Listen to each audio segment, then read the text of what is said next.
Je vous dis bonjour à toutes et à tous. J'espère que vous allez bien. Je vais nous inviter à prier.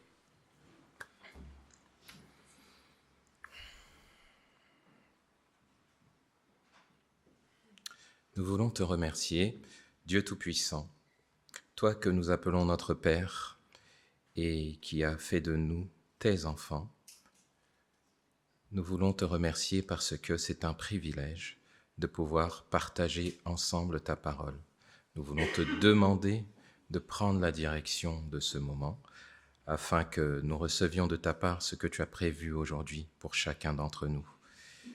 Nous te demandons que nous ne repartions pas comme nous sommes arrivés, mais que ta parole rencontre nos cœurs, qu'elle nous questionne, qu'elle nous corrige, qu'elle nous édifie, qu'elle nous encourage, qu'elle nous fortifie.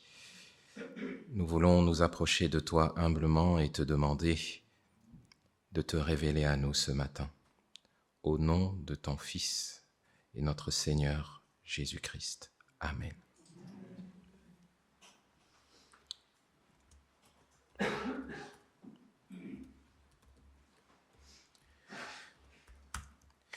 Alors, comme l'a dit Philippe, aujourd'hui, nous allons plonger nos regards dans l'épître de Paul aux Philippiens, à partir du chapitre 4, verset 2. Avant de faire tout ceci, j'aimerais résumer le titre de notre méditation de ce matin comme suit: l'importance de nouer, de cultiver et de garder des rapports harmonieux. L'importance de nouer, de cultiver et de garder des rapports harmonieux. Je pense que c'est de ça que va nous parler le texte de ce matin.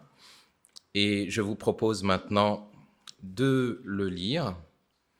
Si vous voulez bien, tournez avec moi dans Philippiens 4, du verset 2 au verset 9.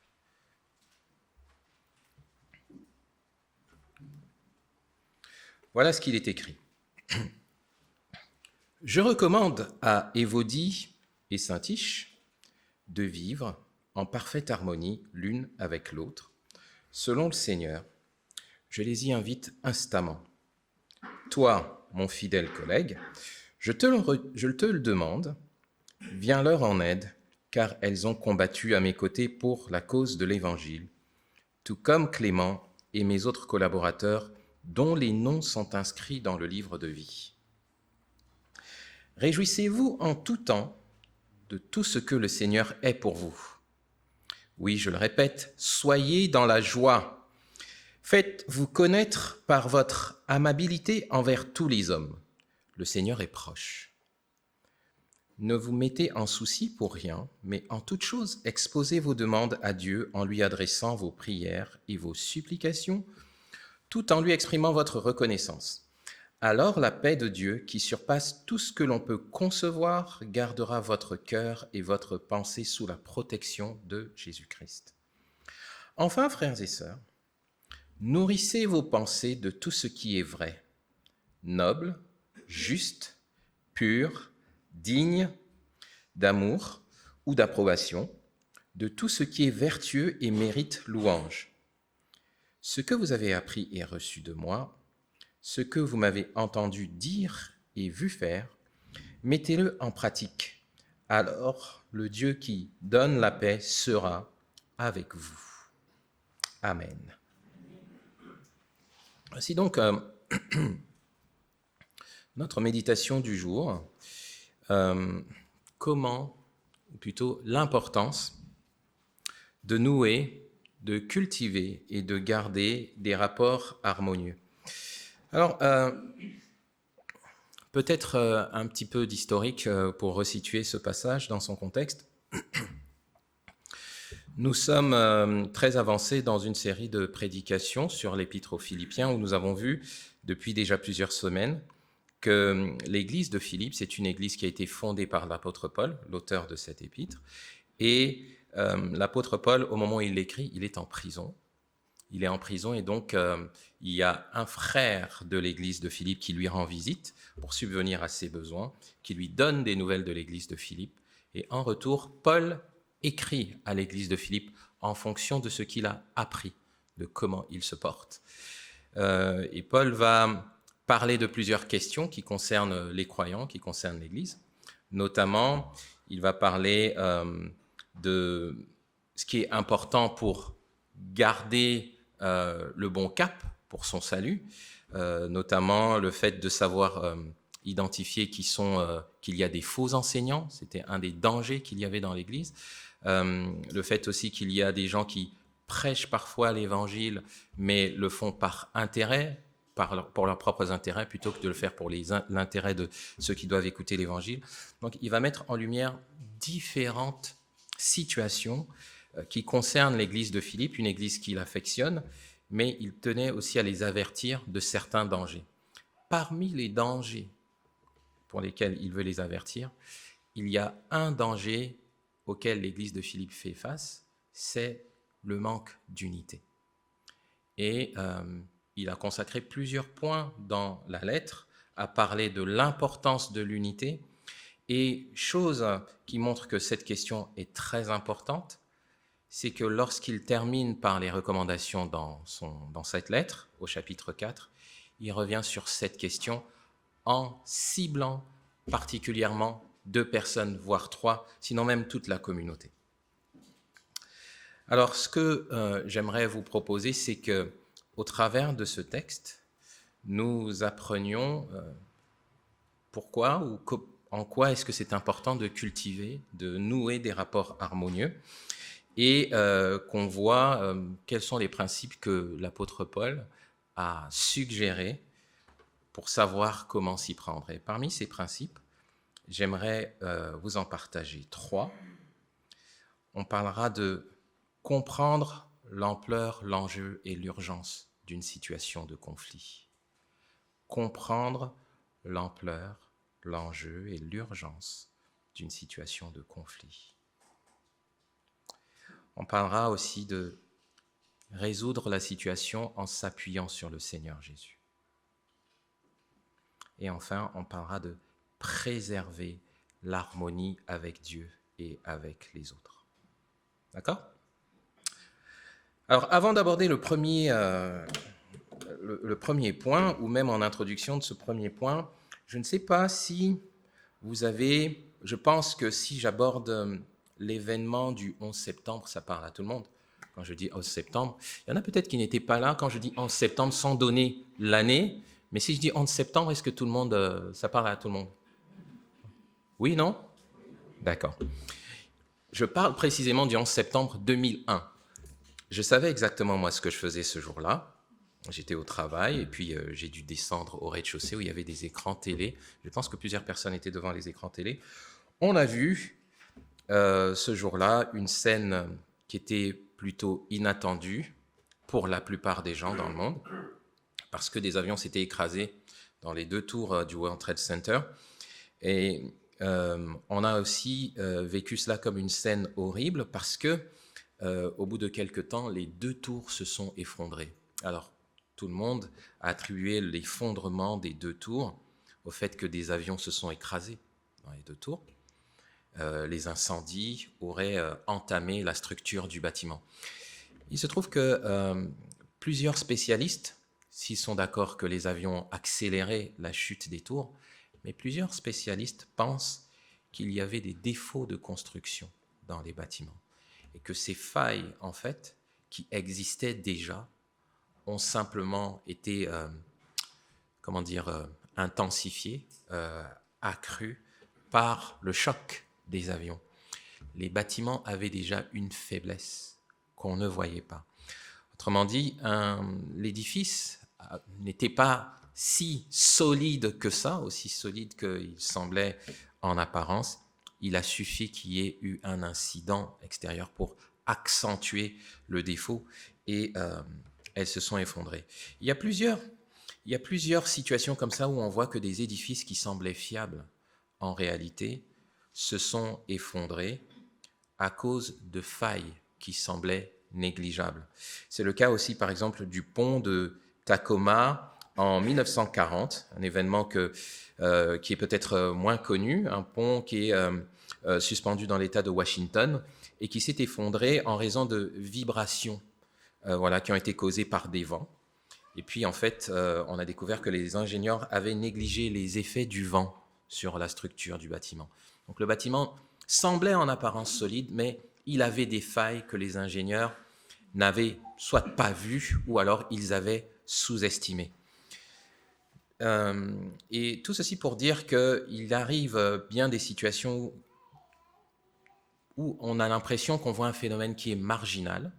Il semble insignifiant, mais en réalité, si on s'interroge, il pourrait avoir une grande importance. Si on continue un petit peu de faire un peu d'histoire, je crois que ça parle à tout le monde, la guerre de Troie. Vous avez entendu parler de la guerre de Troie? Où il y a des Grecs qui mènent la guerre à Troie. Et ce qui est intéressant, c'est comment est-ce que les Grecs ont pu résister, en fait, ou du moins les Troyens ont pu résister aux chefs grecs. L'armée grecque était très puissante, donc ça se passe un millénaire avant la première venue de notre Seigneur Jésus. Ce qui a fait en fait que les Troyens, qui étaient une ville assez fortifiée, pourquoi ils ont résisté pendant longtemps? C'est parce que l'armée grecque, qui en général remportait toutes ces batailles, il y avait en son sein 2 personnes qui avaient des conflits. Achille, un héros antique, et Agamemnon, ils ne s'entendaient pas. Et en fait, leur rivalité et leurs conflits personnels ont affaibli l'armée. Et ça a fait en fait qu'ils n'ont pas réussi à vaincre Troie comme ils l'avaient prévu. Ces situations, on peut les retrouver dans plein d'autres conflits. Je ne vais pas vous citer tous les exemples, mais j'ai pris à dessein 2 exemples. Un exemple d'un édifice et l'exemple d'une armée, parce que c'est exactement à ça que ressemble l'Église de Jésus-Christ. Ce n'est pas qu'elle y ressemble. L'Église de Jésus-Christ est un édifice. C'est le temple de Christ, mais c'est aussi l'armée de Christ. Et pourquoi c'est important d'avoir des relations harmonieuses? Précisément à cause de la nature de l'Église. L'Église, c'est une armée, donc elle mène un combat, et l'Église, c'est un édifice qui se construit et qui doit se construire sans faille. Dans le passage que nous lisons, Paul met en lumière que l'Église de Philippe a des failles. Elle a des failles et il nous invite à considérer, à comprendre quelle est l'ampleur de ces failles, quel est l'enjeu et pourquoi il y a une urgence dans la situation.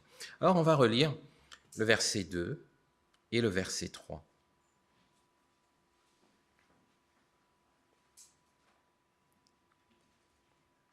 Je recommande à Évodie et Syntyche de vivre parfaitement en harmonie, l'une avec l'autre selon le Seigneur. Je les y invite instamment. Toi, mon fidèle collègue, je te le demande, viens leur en aide, car elles ont combattu à mes côtés pour la cause de l'Évangile, tout comme Clément et mes autres collaborateurs, dont les noms sont inscrits dans le livre de vie. Alors de quoi s'agit-il ici? On a 2 personnes, 2 femmes, l'une Évodie et l'autre Syntyche, qui manifestement ont un désaccord. Alors, comprendre l'ampleur du problème. Si on se rappelle le contexte, l'apôtre Paul est en prison. La ville de Philippe se trouve en Macédoine. Paul est en prison, mais il n'est pas en prison n'importe où, il n'est pas en prison à Philippe, il est en prison à Rome. Quelqu'un est parti de Philippe, a voyagé et allé jusqu'à Rome pour donner des nouvelles de l'Église à Paul. Et lorsque la personne est venue lui donner des nouvelles, elle a pris le temps de lui parler de cette situation-là. Il y a 2 personnes dans l'Église qui ont des rapports conflictuels. Et donc, Paul réagit à ça. Mais ce qui devrait attirer notre attention, ce qui pourrait attirer notre attention, c'est plusieurs éléments. D'abord, vivre en parfaite harmonie. Ça, c'est un des éléments, on va le commenter. Le fait que Paul les y invite instamment, on va le commenter. Mais je veux aller au 3e élément, qui est le fait que Paul prend connaissance de cet événement. comment ça se fait qu'une église qui est si loin, on vient de dire à Paul ce qui s'y passe. Si vous avez lu avec moi l'évangile selon Matthieu au chapitre 18, Jésus a donné un enseignement à l'église sur comment résoudre les conflits. Lorsque deux frères ont un conflit, ou alors lorsque un frère a péché contre l'autre, voici ce qui devrait se passer. Je vais vous lire l'extrait. Matthieu 18, verset 15 au verset 17. « Si ton frère s'est rendu coupable à ton égard, va le trouver en tête à tête et convainc-le de sa faute. S'il t'écoute, tu as gagné ton frère. S'il ne t'écoute pas, prends avec toi une ou deux autres personnes pour que l'affaire se règle sur les déclarations de 2 ou 3 témoins. S'il refuse de les écouter, dis-le à l'Église.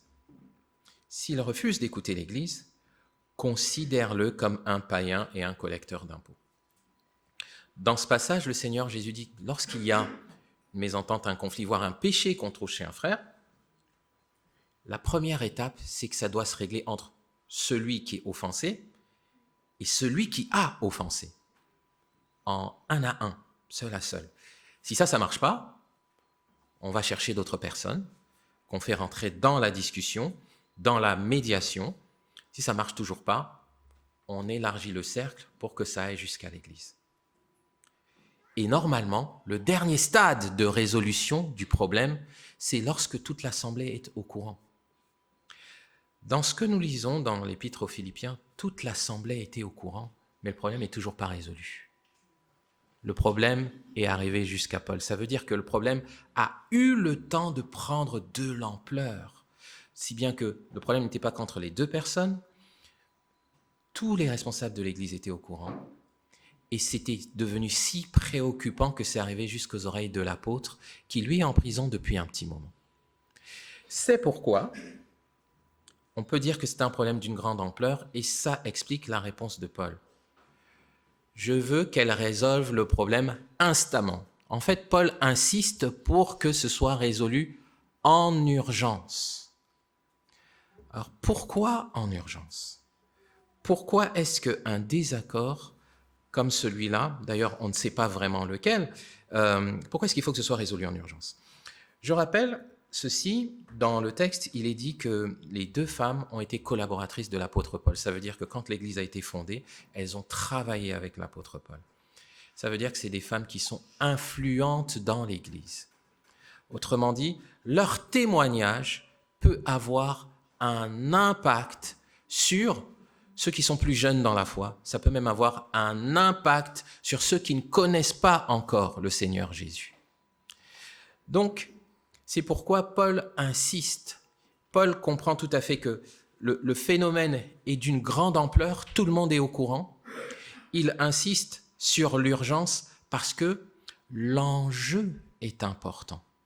Il y a un grand enjeu lorsqu'il y a des chamailles dans l'Église, lorsqu'il y a des différends entre frères et sœurs dans l'Église. C'est le cas dans l'Église de Philippe. C'est pourquoi il ne prend pas du tout ça à la légère. Remarquez que Paul, à ce moment-là, n'évoque pas un problème théologique, apparemment, mais il dit simplement le problème doit être résolu. Et il doit être résolu vite. Parce qu'il y va en réalité de la santé de l'Église, mais aussi de l'efficacité, de la puissance de l'Église. Je vais vous lire un passage pour étayer ce point qui se trouve dans Philippiens, toujours, au chapitre 1. Au chapitre 1, verset 27. « Quoi qu'il en soit, menez une vie digne de l'évangile de Jésus-Christ, en vrai croyant de son royaume.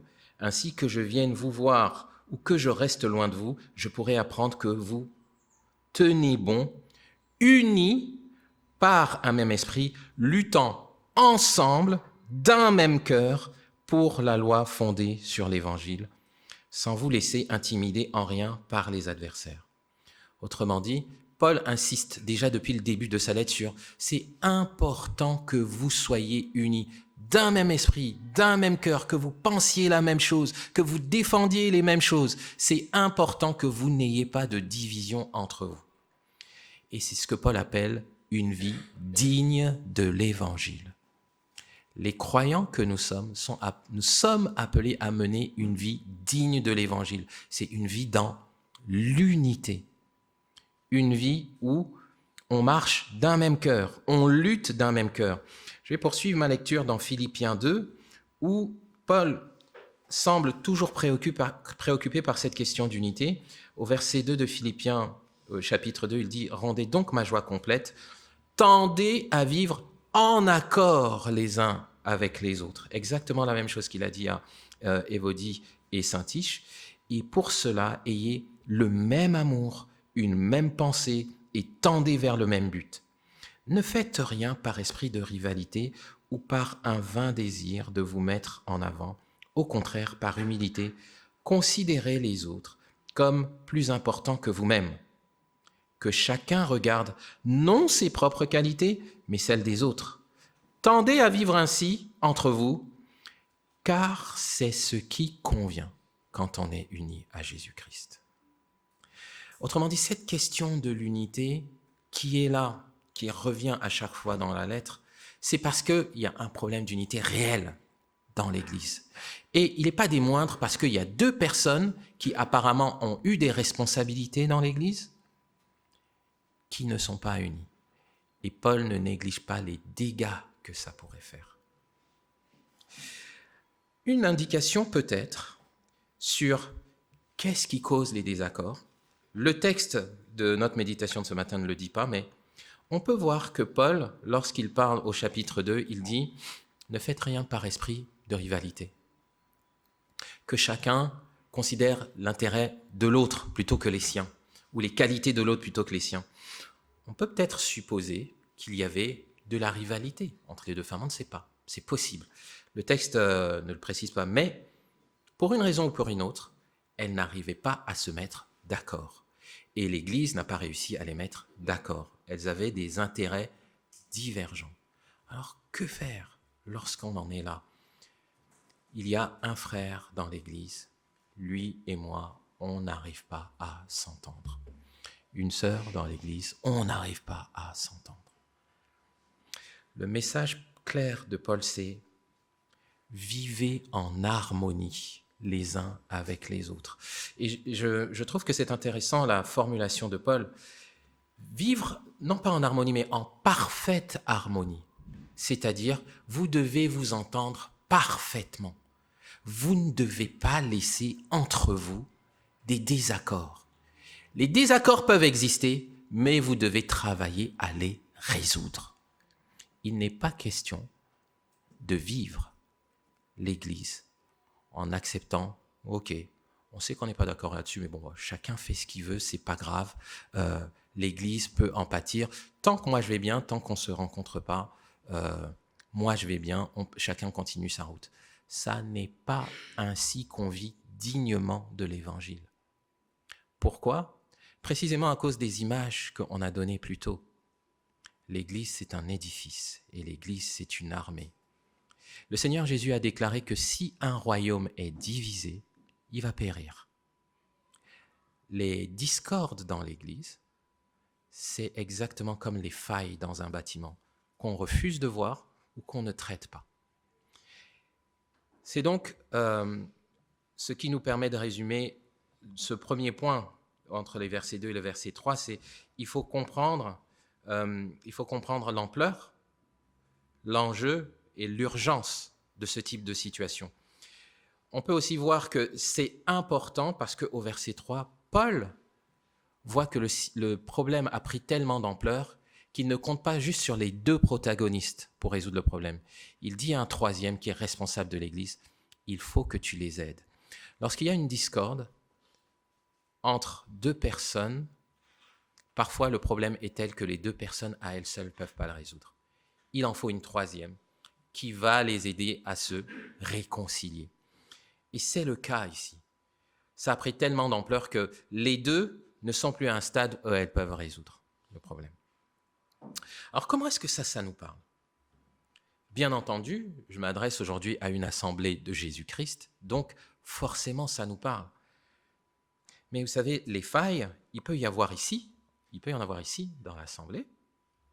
Il peut y en avoir aussi ailleurs, à la maison. Vous savez que l'Église, c'est une famille de familles.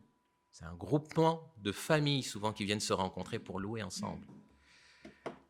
Par exemple, lorsque on cherche à savoir comment on va désigner un ancien dans l'Église, on se pose la question, selon les critères qui sont donnés par les apôtres, comment il dirige sa famille. Parce qu'on pense que la famille, la maison, c'est un petit peu le laboratoire par rapport à l'Église. Le contexte familial peut parfois en dire, sinon souvent en dire beaucoup sur comment ça va se passer à une plus grande échelle lorsque la personne va diriger l'Église.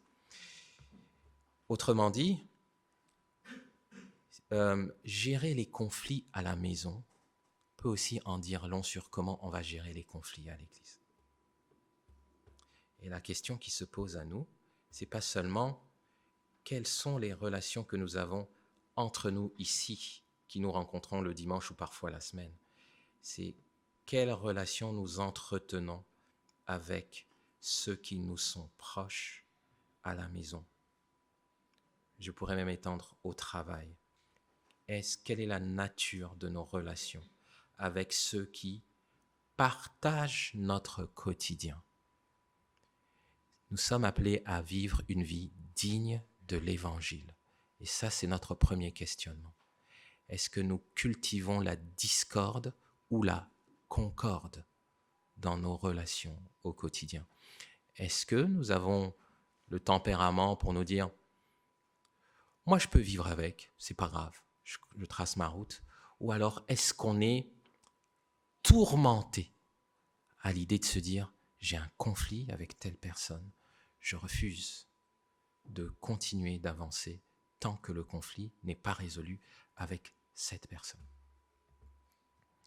Je pense que l'état d'esprit qu'il nous faut avoir, c'est refuser de garder des conflits ambiants.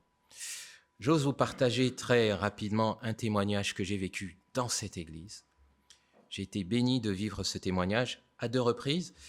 Un jour, j'ai offensé une sœur sans faire exprès par ce que j'ai dit.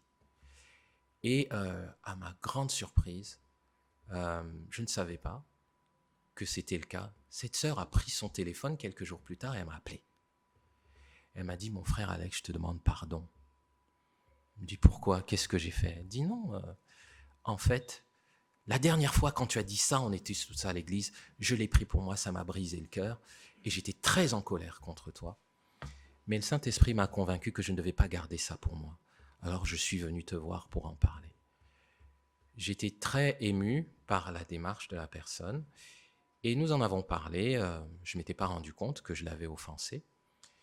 L'incident s'est réglé, on a rigolé à la fin de l'appel, mais ça y est, c'était terminé. Et cet état d'esprit-là était de l'ordre de ce que Paul appelle instamment résoudre le problème. Une fois que le Saint-Esprit te dit « il y a un problème avec telle personne, il ne faut pas que tu gardes ça, il faut y aller ». Une deuxième expérience que j'ai vécue, décidément je suis un gaffeur, je ne savais pas, j'ai encore offensé une personne, mais là cette fois, j'ai réussi à le voir, parce que je voyais que nos rapports se détérioraient.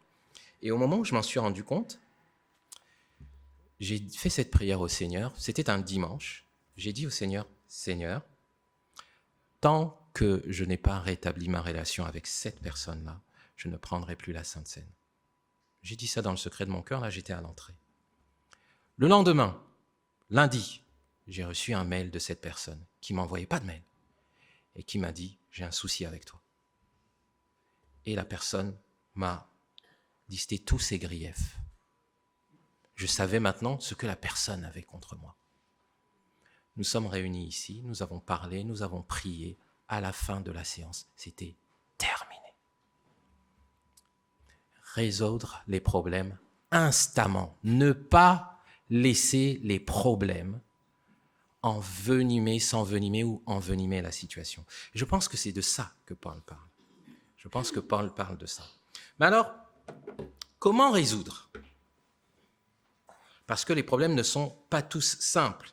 Et je crois que dans la situation de ces deux dames, la situation n'est pas simple.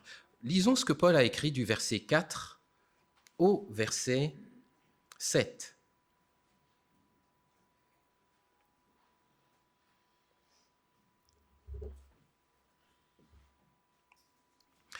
Réjouissez-vous en tout temps de ce que le Seigneur est pour vous. Oui, je le répète, soyez dans la joie. Faites-vous connaître par votre amabilité envers tous les hommes. Le Seigneur est proche. Ne vous mettez en souci pour rien, mais en toute chose, exposez vos demandes à Dieu en lui adressant vos prières et vos supplications, tout en lui exprimant votre reconnaissance. Alors la paix de Dieu qui surpasse tout ce qu'on peut concevoir gardera votre cœur et votre pensée sous la protection de Jésus-Christ. Considérez avec moi ceci. Lorsqu'on a un conflit avec quelqu'un, en général, on défend une position, la personne en défend une autre. On est convaincu que si c'est notre position qui prime, ce sera bien. En général, on tient à notre position parce qu'on y voit un avantage. Et puis l'autre personne aussi tient à cette position parce qu'elle y voit un avantage. Et c'est de là que naît le conflit, parce que on a du mal à concilier les deux positions. Alors comment résoudre la situation lorsqu'on en est là, au point qu'on n'arrive pas à s'entendre, et éviter que ça ne prenne une ampleur au point de diviser toute l'Église? La réflexion que propose l'apôtre Paul est de toute beauté, je pourrais dire, parce qu'il dit quelque part, abandonnez vos positions, mais regardez à votre position dans le Seigneur. Réjouissez-vous de tout ce que le Seigneur est pour vous. C'est en fait considérer la relation que vous avez avec Jésus-Christ, tout ce qu'elle vous apporte, tout ce que le Seigneur est pour vous. Considérez le trésor que Jésus-Christ est pour vous. Faut-il le rappeler ce que le Seigneur était pour les Philippiens? Les Philippiens, c'était un peuple qui n'était pas juif. Au départ, lorsqu'on lit dans toute la Bible, les choses de Dieu sont révélées d'abord aux Juifs, puis ensuite elles arrivent aux non-Juifs. Donc le Seigneur a ouvert un petit peu la propagation de l'Évangile aux non-Juifs. C'est ainsi que l'apôtre Paul s'est retrouvé à Philippe et qu'il a présenté l'Évangile et les gens sont devenus croyants, chrétiens. Ils ont été sauvés. C'est par le Seigneur Jésus-Christ seul qu'on peut être sauvé. C'est en plaçant sa confiance en Jésus-Christ seul qu'on peut avoir la vie éternelle. Celui qui ne connaît pas le Seigneur Jésus, qui n'obéit pas au Seigneur Jésus, qui n'a pas placé sa confiance dans le Seigneur Jésus, à coup sûr finira en enfer. C'est le message de l'Évangile qui dit tout simplement que Dieu, qui est saint, ne peut voir le péché, mais les hommes ont préféré se détourner de Dieu, sachant que toute l'humanité était condamnée. Dieu, plutôt que de punir toute l'humanité, a envoyé son Fils pour que son Fils subisse le châtiment qui était destiné à l'humanité. Maintenant, le rôle de l'humanité, c'est d'accepter le sacrifice de Jésus-Christ comme une espèce d'agneau de substitution. Celui qui refuse ce sacrifice, Dieu ne peut plus rien faire d'autre pour le sauver. Il ne lui est plus réservé que la condamnation pour ses péchés. Donc celui qui refuse ce sacrifice, il n'est pas en bonne posture. Donc, que représentait le Seigneur Jésus pour eux? Il représente la voie du salut, la liberté par rapport au péché, le fait de pouvoir échapper à la colère de Dieu. Et ce que Paul dit, concentrez-vous sur des choses de plus haute importance que vous trouvez au travers du Seigneur Jésus. Tu défends une position, l'autre défend une position. Si ça vous met en conflit, considérez que tous les deux, vous avez été bénéficiaires de ce que Jésus a apporté dans votre vie. Ça devrait vous unir parce que c'est hautement plus important. Le Seigneur Jésus est venu pour réconcilier les hommes avec Dieu et les hommes entre eux. Il n'y a aucun conflit qui justifie que les hommes et les femmes continuent d'être en opposition. Si vous n'arrivez pas à trouver les solutions, regardez à ce que Jésus-Christ a fait pour vous. Ça, c'est le premier élément de solution. Trouvez votre joie, concentrez-vous sur ce que Jésus-Christ est pour vous. La deuxième chose que Paul dit se trouve au verset 5, où il dit « Faites-vous connaître par votre amabilité envers tous les hommes ». Alors ce mot amabilité peut dire être aimable, il peut dire être bienveillant, mais il peut vouloir dire être humble. Si vous vous souvenez, on a regardé dans le chapitre 2, il est écrit que chacun considère les intérêts des autres comme plus importants plutôt que ses propres intérêts. Ce que Paul est en train de dire, c'est lorsqu'il y a un conflit, chacun a sa position. Une manière de cultiver des rapports harmonieux, c'est cède. Même si tu penses que ton option à toi, c'est la meilleure, parce que c'est plus important l'harmonie dans le corps de Christ, dans l'Église, même si tu penses que toi, tu as la meilleure option, cède. Considère que ce que l'autre désire est plus important que ce que toi, tu désires. Alors, je conviens avec vous que ce n'est pas toujours facile à faire. Ça s'applique à l'Église comme ça s'applique à la maison, entre frères et sœurs. Et il y en a qui savent à qui je parle. En couple, ça s'applique aussi. Cède. Plutôt que de dire, si on ne fait pas ce que moi j'ai décidé, il n'en sera pas autrement, ça restera comme ça, et puis voilà. Non. L'apôtre Paul dit, soyez bienveillants, faites-vous connaître de tous les hommes par votre amabilité. Un exemple que j'ai lu, il s'agissait d'un homme qui avait fondé des orphelinats, de rien, aidé juste par le Seigneur. Et à un moment donné, il a tellement d'orphelins dans son orphelinat. Les orphelins font beaucoup de bruit, c'est super, il y a de la nourriture, il y a des vêtements pour des enfants qui étaient sans abri. Mais il y a un voisin qui un jour lui adresse un courrier et qui lui dit ça fait quelque temps qu'il y a beaucoup de saleté dans la rue et je pense que ce sont vos résidents qui laissent des saletés et qui ne respectent pas en fait la propreté dans le quartier. Et en fait, le voisin le pressait de partir. Mais le propriétaire de l'orphelinat n'avait pas de moyens d'aller trouver un autre endroit. Et le Seigneur a dirigé ce monsieur vers ce verset. Que votre amabilité, il est écrit dans certaines versions, soit connue de tous. Que votre douceur, même parfois ce terme est employé, que votre douceur soit connue de tous. Et sur la base de ce verset, il a compris que le Seigneur lui disait, plutôt que de dire « moi je défends la veuve et l'orphelin », c'est plus important que ton confort, donc je vais rester là, que tu sois content ou pas. Il a décidé de choisir un autre endroit où aller mettre son orphelinat. Et ce qui s'est passé, c'est que Dieu lui a donné un plus large espace où il a pu accueillir plus d'orphelins. Il n'a même pas discuté, il n'a pas cherché à faire valoir ses droits. Vous imaginez aujourd'hui de notre temps où les gens sont tellement vindicatifs en disant « c'est moi qui ai raison, si c'est ça, je vais porter plainte ». Ce n'est pas toujours l'attitude que le Seigneur attend de nous. Je ne dis pas que le Seigneur ne veut pas qu'on se défende, mais le Seigneur veut que pour l'harmonie et pour le témoignage des croyants, qu'on soit capable de faire preuve d'amabilité, de douceur, d'humilité, plutôt que de dire « c'est moi qui ai raison, donc on va faire seulement comme j'ai dit ».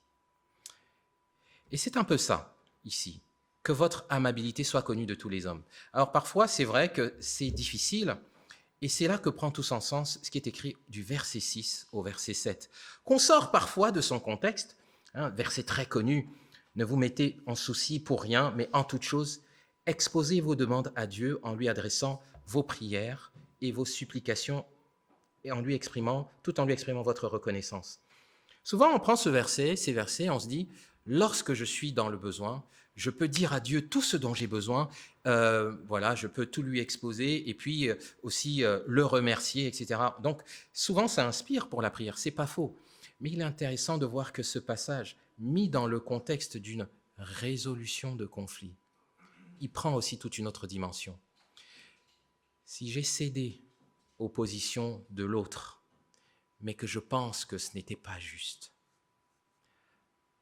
plutôt que de lui crier que c'est moi qui ai raison, ce verset nous suggère d'aller crier à Dieu de nous défendre. Fais savoir à Dieu de quoi tu es frustré. fais connaître à Dieu tes besoins. En fait, normalement, ce terrain, il est à nous deux. Lui, il a pris la plus grosse part. Moi, j'ai rien. Fais connaître à Dieu tes besoins. Et rends-lui grâce parce que il est à l'écoute. Remercie-le. Fais connaître à Dieu tes besoins. Supplie-le. Tombe à genoux s'il le faut. Mais fais-lui connaître tes besoins. Plutôt que d'être vindicatif envers celui qui est en face de toi, crie au Seigneur et dis-lui de quoi tu as besoin. À coup sûr, il va écouter. Plutôt que de chercher la manière horizontale pour répondre, pour résoudre, cherche la manière verticale. Soumets toutes tes demandes à Dieu, toutes tes frustrations à Dieu, toutes tes prérogatives, parle-en au Seigneur. Et qu'est-ce qu'il nous est dit au verset 7 ? Alors la paix de Dieu qui surpasse tout ce qu'on peut concevoir gardera vos cœurs et vos pensées sous la protection de Jésus-Christ. C'est intéressant que la paix dont il s'agit ici, où elle commence, il me semble que Philippe en a parlé tout à l'heure, elle ne commence pas entre les deux personnes. La paix, c'est quelque chose qui commence à l'intérieur de soi. Lorsque j'ai confié mes problèmes à Dieu, Dieu promet qu'il va me tranquilliser. Il va enlever le trouble qu'il y a dans mon âme parce que j'ai été frustré par l'injustice. Peut-être que l'autre a tort. Dieu le voit. Il y a des moments où il faut que ça se résolve, mais parfois ça ne peut pas se résoudre comme ça. Parfois, on a besoin de l'intervention du Seigneur. Et pour ça, il faut parler au Seigneur. Et avant même que le problème, ce que j'en ai parlé avec Dieu, et je sais que Dieu a pris mon problème. Il s'occupe de ce qui nous arrive. Il y a de la proximité avec Dieu, on a une relation avec Dieu. Ce n'est pas un Dieu loin. Pour ceux qui ont lu l'épître de Pierre, Pierre dit ceci, à ceux qui se moquent. Il a juste pitié de ceux qu'il voit aller en enfer, tout droit. Il ne veut pas qu'ils y aillent. Il va leur donner selon ce qu'ils ont fait. Autrement dit, il y a ici un encouragement. Parfois, il faut arracher ce qui est à nous, et parfois, il faut laisser faire. Et laisser le Seigneur lui résoudre. Il est écrit, à moi la vengeance. Le Seigneur dit que ce n'est pas à nous-mêmes de nous venger, c'est lui qui nous vengera. Et je reconnais que ce n'est pas simple, mais c'est son approche. Et donc, il s'agit ici, du verset 4 au verset 7, de résoudre en s'appuyant sur le Seigneur qui promet de faire naître la paix d'abord dans nos cœurs. Si la paix naît dans nos cœurs, ensuite, elle va se propager avec le protagoniste puisqu'il n'y aura plus de conflit et les relations vont commencer à devenir harmonieuses. Et ceci s'applique aussi bien à l'Église que entre frères et sœurs à la maison, en couple, peut-être parfois avec dans d'autres relations de voisinage. Nous remarquerons quand même qu'ici, il parle à des gens qui tous les deux connaissent Jésus-Christ. C'est parfois plus compliqué quand la personne en face ne connaît pas le Seigneur Jésus-Christ. Mais vous remarquerez avec moi qu'il est écrit que votre amabilité soit connue de tous les hommes. On n'a pas dit soyez aimables seulement avec les chrétiens, c'est soyez aimables avec tout le monde. L'exigence du Seigneur, elle est haute. La vie chrétienne, c'est pas une vie... c'est une exigence haute, la vie chrétienne. Mais c'est pas impossible avec l'aide de Jésus-Christ. Et enfin, une fois que la crise est passée, comment faire pour que la crise ne revienne pas? Comment préserver l'harmonie avec Dieu et avec les autres? C'est ce dont nous parle le verset 8 et le verset 9. Si j'ai cédé à celui qui m'a frustré de mes droits, si j'ai cédé, qu'est-ce que je peux faire? Si j'ai cédé parce que ce qui a primé pour moi, c'est que l'Église ou le nom du Seigneur Jésus soit glorifié. Si c'est pour cette raison-là que j'ai cédé, qu'est-ce que je peux faire? Verset 8. Pour ne pas sombrer dans un conflit potentiel ou ne pas laisser des failles potentielles. Voilà ce qui est écrit. Enfin, frères et sœurs, nourrissez vos pensées de tout ce qui est vrai, de tout ce qui est noble, juste, pur, digne d'amour, d'approbation, de tout ce qui est vertueux et mérite louange. Je dois entretenir mes pensées avec des choses bonnes au sujet de Dieu et au sujet de la personne. Cette personne-là avec qui j'ai eu un conflit, Dieu l'a créé comme moi. Le Seigneur Jésus est mort pour cette personne comme moi. Quand Jésus est mort à la croix, il pensait à moi, il pensait aussi à cette personne. Dieu aime cette personne. Dieu a envie de pardonner à cette personne. Dieu m'a pardonné, il veut que je pardonne à cette personne. Il faut se forcer à penser du bien au sujet de la personne avec qui on a été en conflit. Il faut entretenir des bonnes pensées. Il ne faut pas se laisser murmurer, se laisser critiquer, médire. Il faut contrôler sa bouche, il faut contrôler son cœur, il faut contrôler ses pensées pour se prémunir d'une nouvelle crise. Que tout ce qui est vrai, noble, juste, pur, digne d'amour, d'approbation, vertueux et qui mérite louange soit l'objet de vos pensées.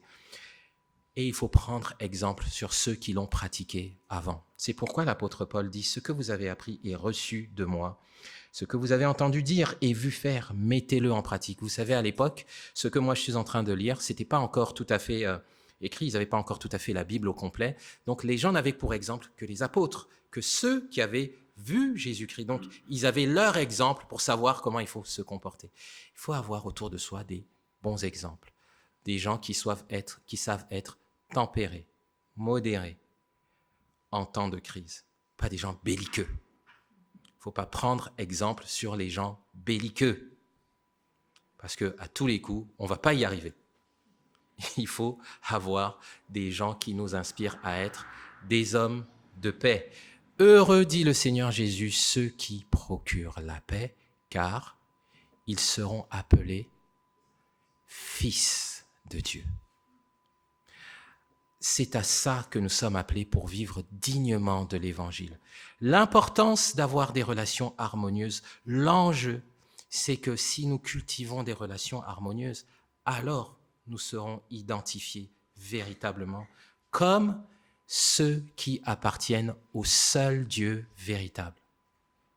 Et Jésus-Christ a dit, c'est à l'amour qu'il y a entre vous que le monde saura que vous êtes mes disciples. Les chrétiens doivent s'aimer d'un amour hors du commun, un amour qu'on ne voit pas hors de l'Église, parce que les gens vont se dire, eh ben dis donc, ceux-là, il y a quelque chose qui est différent. Et ce différent-là qu'ils chercheront porte un nom, Jésus-Christ. La marque du chrétien, c'est l'amour des autres chrétiens. Donc la réflexion, elle est pour nous. Quel est l'état de nos relations avec les autres ? Ton frère, ta sœur, ton mari, ton pasteur, le responsable de ton équipe, si tu fais partie d'une équipe dans l'église, ton voisin, ton patron. Est-ce que tu entretiens des relations harmonieuses dans l'église, dans ta maison et même peut-être en extension? Qu'est-ce que l'état de tes relations dit de ta relation avec Jésus? Est-ce que tu peux prendre avec les autres dans cette salle une résolution pour dire « Je sais que j'ai un conflit avec telle ou telle personne. Seigneur, donne-moi la force, mais je veux résoudre ce conflit parce que je ne mène pas une vie qui est digne de l'Évangile. » Est-ce qu'on peut s'arrêter un instant et fermer les yeux pour prier un instant?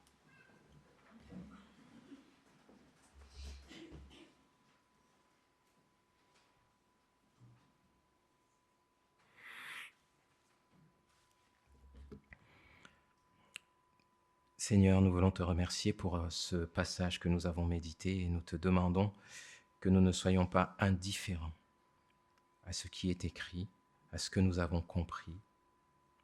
Si nous avons été interpellés par ce passage, nous te supplions de nous donner l'humilité et le courage de résoudre les rapports conflictuels que nous avons soit avec un frère, soit avec une sœur, ou alors avec un conjoint, ou alors avec qui que ce soit, pour autant que cela dépende de nous.